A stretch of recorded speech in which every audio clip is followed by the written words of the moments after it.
Aanole jawi lafaana jecharre lafatana refatan sadi'an rade sumfafa Alamanan sa'anaman wati matin yoya babaru ashama nagenyi rabbi guddan isim berati hajiratu jenna kabajamtoota caqastoota tora tiktoki injinar gaddisa seenaan har'a seenaa hedduu bareedu seenaa kutaa 11ti seenaa sabaati leenjisoo diigaaf aanole shiraaf nafxanyoota akkasumas jaatanii bultum beeytuulata waa hedduu as keessatti dhandhamu jirtu 1881 hamma 85 albaso akkasumas seenaa laga laggeenii irra mee maaltu jira leencichi kolobaa fi akkasumas abeeta maal hojjete shambaa rambaa seenneetirra seensa keenya muuziqaa ce'umsaa Muhiddiin Jamaal aanole aanaa lafaa eeyyeeti nu faana bu'aa.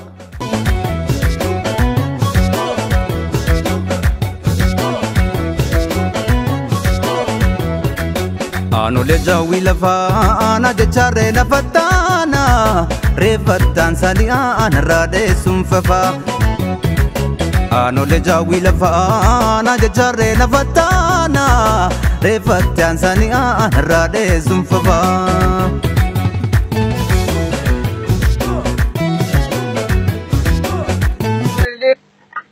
Biyya Oromoo keessaa kutaa Arsii jedhamee beekamu kana cabsee seenetti Oromoota haala addawaadhaan qophii meeshaa Afrikaa kan bonjaa fi eeboo kan immoo wantee biran dabarreen madaabaa fi qawwee dura dhaabbatanii waraana Minilik marraa 5 ol cabsanii deebisan yeroo injifatetti akka lammata mataa waliin qabanne gochuudhaaf cabsuudhaaf lafa jiichuudhaaf jaynoonni keenya hayyoonni keenya obboleettiiwwan dur dabran keenya nama 12,500 ol bakka harmi irraa itti muramee fi harki irraa itti muramee du'i Arsii caalaan jiru osoo Oromoon marruu gadaa qabdu bara qubaan bulla moo lubaan bulla jedhan san ilmaan Arsii lubaan bulla malee qubaan hin bullu jedhanii bara asitti baay'een isaanii du'e.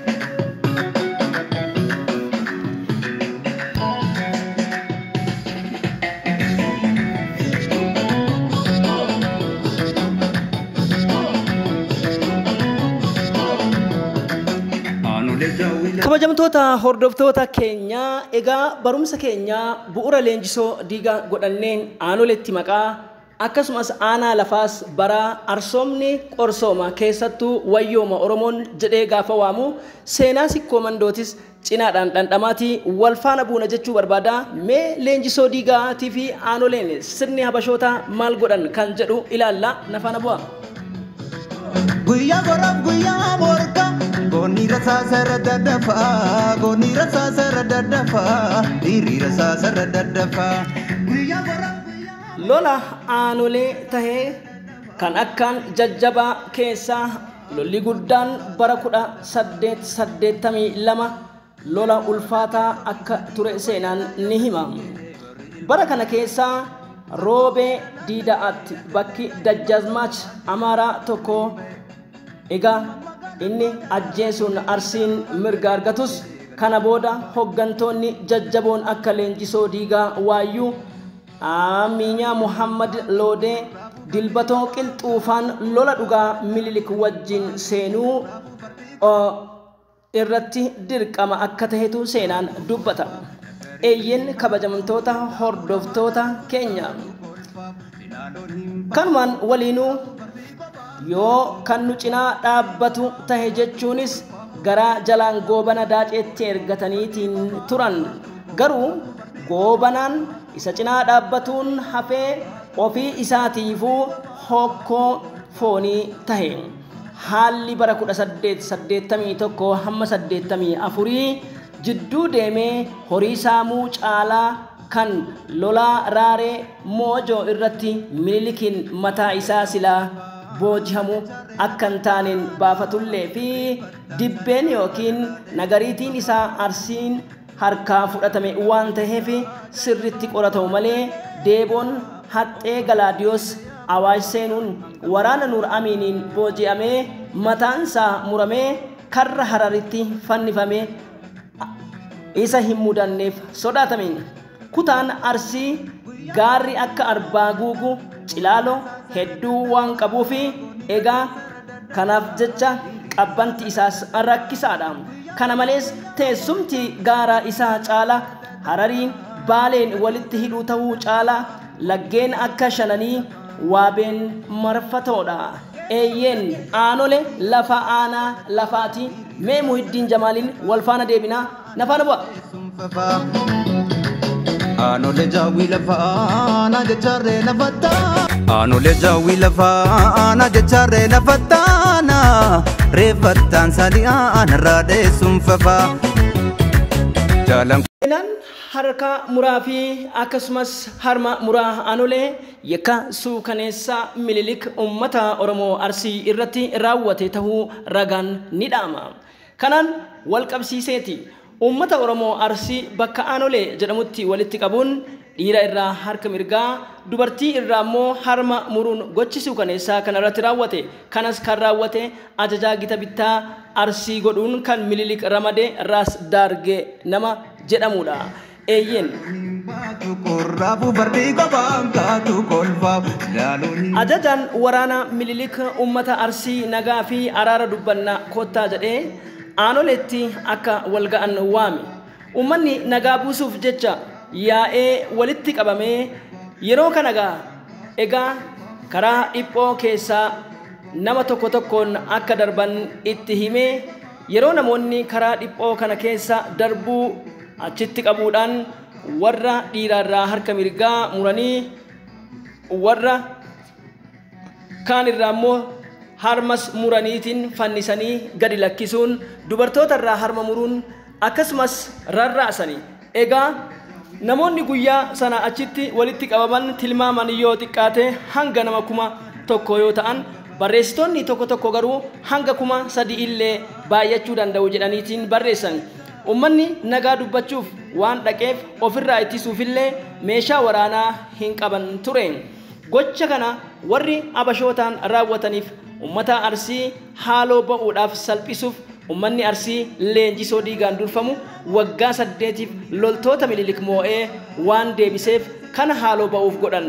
Kana qofa osoo hin taane uummanni sodaatee akka isaaniif bulu gochuuf akka tahee ragaaleen seenaa ni mul'isu. Eeyyeeti ammas kanaan wal qabsiisee barreeffama tokko ragaa Lewis Craft waa'ee Arsii aanolee irratti barreessee isiniif dhiyeessaa hamma xumuraan na faana bu'a.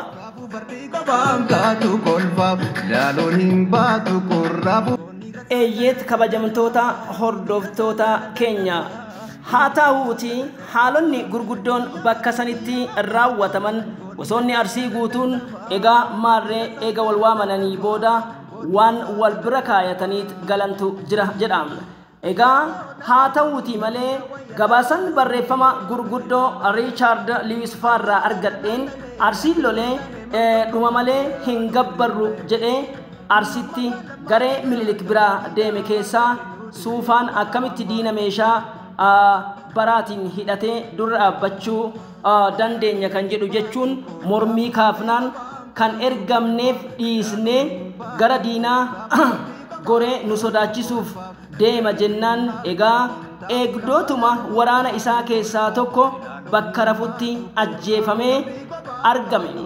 Akka kanaan falli jiru Arsiin gaara laga isaatti gargaaramee Minilikiin ofirraa dhoowwuuf murteeffannaan Minilikis adeera isaa Raas Daargeen hoggane waraana guddaa itti sochoose jedhama. Waraanni Minilik yeroo Arsiitti duule akkuma sodaate yeroo cabbii qabbanaa waan ta'eef rooba hurriin marfamte dachiin sikkoo mandoo baddaan Arsiif gammoojjii.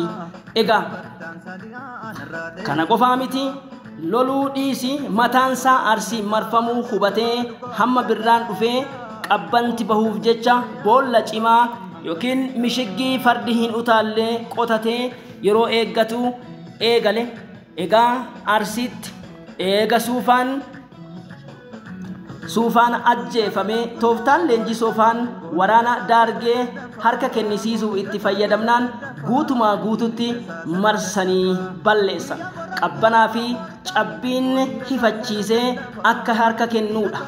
Waraanni Daargee garuu marfamuu isaa waan hubannaan gorsa ogeeyyii waraana alagaa irraa fudhatanii fayyadamuun egaa Bartleez Luis Marco nama biyya Spain kan gaafa Portugaalota warra Amiirotaatiin lolanii isaan kanaan mari'ate jedhama. Haa ta'uuti mooraa waraanatti wantoonni godhaman hedduun suukaneessaati ture. Boolla cimaa lagaa qabaatullee yookiin galcha marsaa dheeraa ofirra naannessuun caala boolla kana bal'ina meetirii 4tti akka fardi fedhu hin utaalle gadi fageenya meetirii 3 godhanii akka boolla gadamsaa guutuu boolla toga yookiin muka akka waraanatti qarame keessatti dhaabaa bahaniin. Kunis goobantootuma keenya kanneen yeroo sana bitamiin malli kuni baheef jedhama. Kunis tooftaawwan gurguddaa sirni alagaadhaa Oromoo itti gabroomsuuf filate keessaa tokko ta'uun dubbatama. Kabajamtoota caqastoota keenya kuni karaa tooftaa waraanaa yoo ta'u karaa basaasummaatti intaloo yookiin halkoo jedhamtu.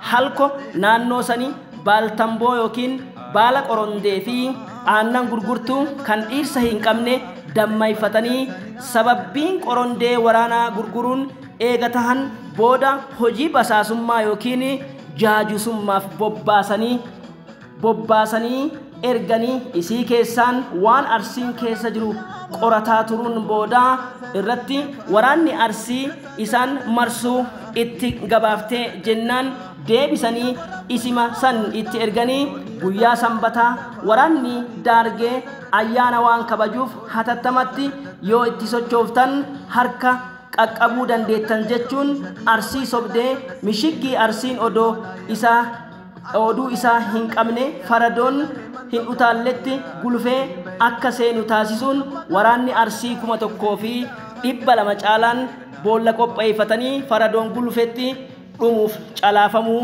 ta'e. Aanolee lafa aanaa egaa maarreekaa.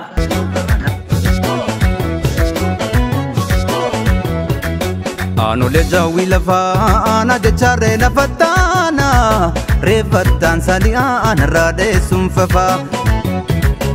Aanolee jaawwi lafa aanaa jechaarree lafa taana reeffattaan sadii aanarraa dheessuun fafa.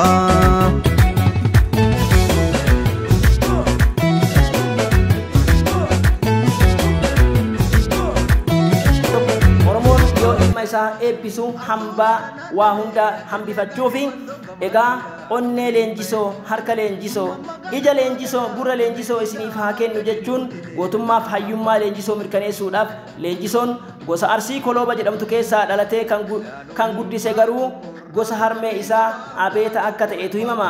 Ilmi Oromoo Arsii tokko akka aadaatti gosa abbaa malee kan haadhaa biratti hin guddatu ture.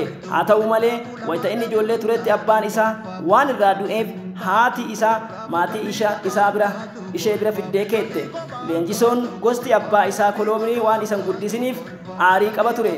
Guyyaa tokko bosona deemee ijoollummaa isaatti leenca erga ajjeesee booda gosa Koloobaa jedhamtu naa waama jedhee egaa kan abbaa kootii jedhee eessuma isaa ajajate. Eessumni isaas gosa Koloobaa keessaa namoota baay'ee waamee fi booda leenjisoon haala armaan gadiitiin geedhare. Maal jedhe laata? Koloobni gadi gatee Abeetni guddifatee waan boru biyyaa ta'u waan boru Arsiin ta'u leenjisoo har'umaa hubate.